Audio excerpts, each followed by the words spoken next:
A reading from the Gospel of Matthew.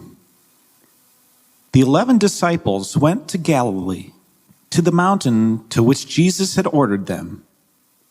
When they saw him, they worshipped, but they doubted. Then Jesus approached and said to them, "All power in heaven and on earth has been given to me. Go therefore and make disciples of all nations, baptizing them in the name of the Father, and of the Son, and of the Holy Spirit, teaching them to observe all that I have commanded you. And behold, I am with you always, until the end of the age." When reading this gospel passage, it's very easy to take for granted that we are called to make disciples of all nations. However, in context of the first century, Judaism was more culturally based and something one was born into. So the idea of being a missionary was not a major part of their tradition. Furthermore, if we recall how early Christianity was still a sect of Judaism at the time, the belief in making disciples of all nations would have been a major shift for these Jewish Christians in Matthew's community. As a result, a good question to ask is how this might have occurred. Although we cannot know for sure, it's fairly safe to say that the Apostle Paul was instrumental because of how successful he was at making disciples of all nations, specifically among the non-Jewish Gentiles. Paul was perhaps the most successful missionary to the Gentiles, and it wouldn't be a stretch to say that he influenced others into doing the same. His successes, however, were not without controversy, since he came to the conclusion that following the Jewish law was no longer necessary to be a Jewish Christian.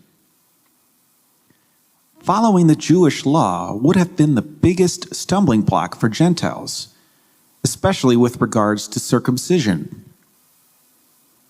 Yet these Gentiles were very often at the synagogues because it had a feeling of community that was quite unique in the ancient world.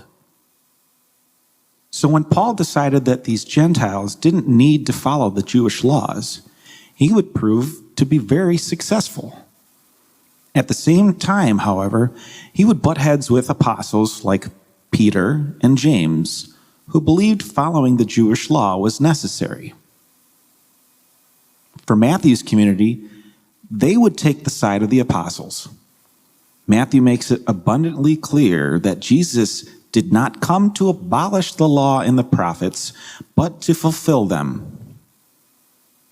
Clearly, Matthew disagrees with Paul by saying that following the Jewish law was necessary. However, it's extremely significant to note that Matthew agrees with Paul in regards to spreading the message of Jesus to the Gentiles. So although both Paul and Matthew were raised in a non-mission-based religion, the message of Jesus was so great that it could no longer be kept within Judaism itself. It must be spread to everyone. And that's where we come into the equation. Although we might not be called to try and convert others to Christianity, we are called to spread the message of Jesus to the world. Our faith is not simply a cultural religion that can be kept within the confines of Christianity. It must involve making disciples of all nations.